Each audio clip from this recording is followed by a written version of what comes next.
Assalamualaikum warahmatullahi wabarakatuh. Halo pemirsa dimanapun kalian berada, salam sejahtera untuk kita semua. Semoga kita semua dalam keadaan sehat dan tetap dalam lindungannya. Kali ini saya akan membawakan cerita inspiratif dan menarik yang sayang untuk dilewatkan. Semoga kisah ini bisa memberikan manfaat dan pelajaran untuk kita semua.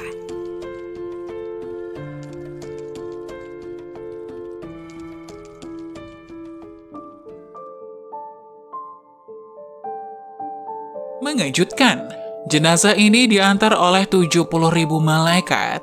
Semasa hidup ternyata setiap orang yang bernyawa pasti akan merasakan mati. Namun tidak pernah tahu kapan, di mana, dan bagaimana kita mati pada nantinya. Oleh karena itu, kita harus mempersiapkan sebaik mungkin bekal yang akan kita bawa untuk menuju kehidupan di akhirat kelak. Sungguh beruntungnya orang yang diantar dan dimuliakan jenazahnya ketika ia sudah meninggal.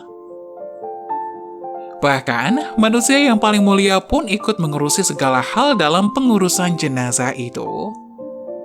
Kisah jenazah yang diantar oleh 70.000 malaikat menjelaskan kepada kita bahwa orang yang taat dan baik, maka akan mendapatkan kebaikan pula dari Allah.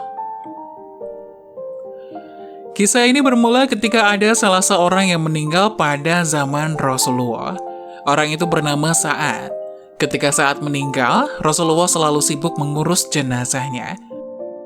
Dengan tidak menggunakan alas kaki dan serban, beliau kesana kemari mengurusi jenazah itu dengan baik dan sibuk.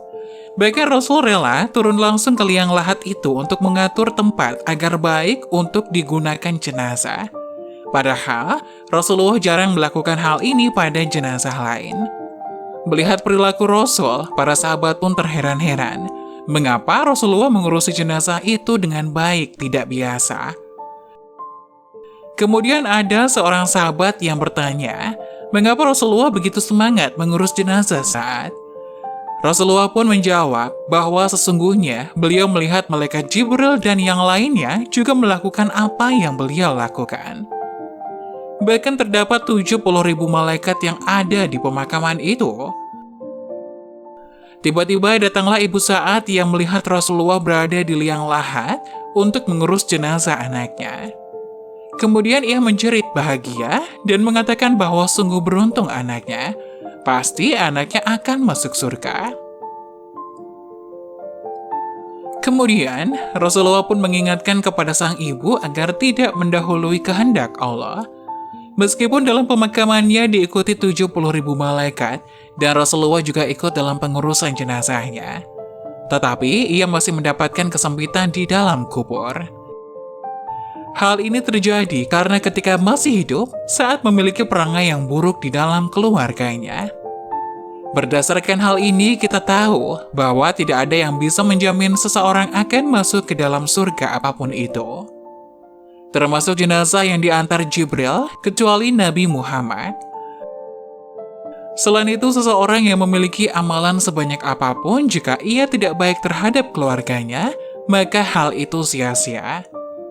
Sebuah dalil menjelaskan bahwa sebaik-baik orang adalah orang yang baik pada keluarganya. Keluarga adalah orang pertama yang memiliki waktu lebih dalam hidup kita. Antara anggota keluarga saling membantu dan mengingatkan dalam kebaikan. Oleh karena itu, kita dianjurkan untuk berbuat baik pada keluarga.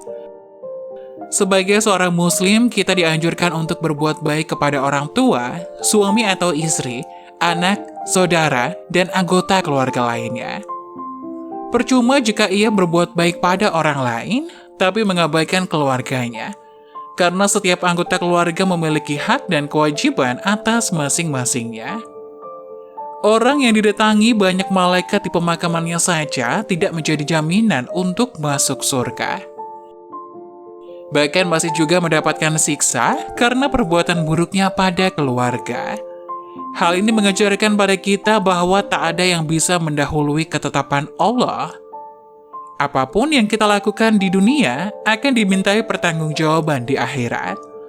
Oleh karena itu, waspadalah terhadap setiap ucapan dan perbuatan yang kita lakukan di dunia.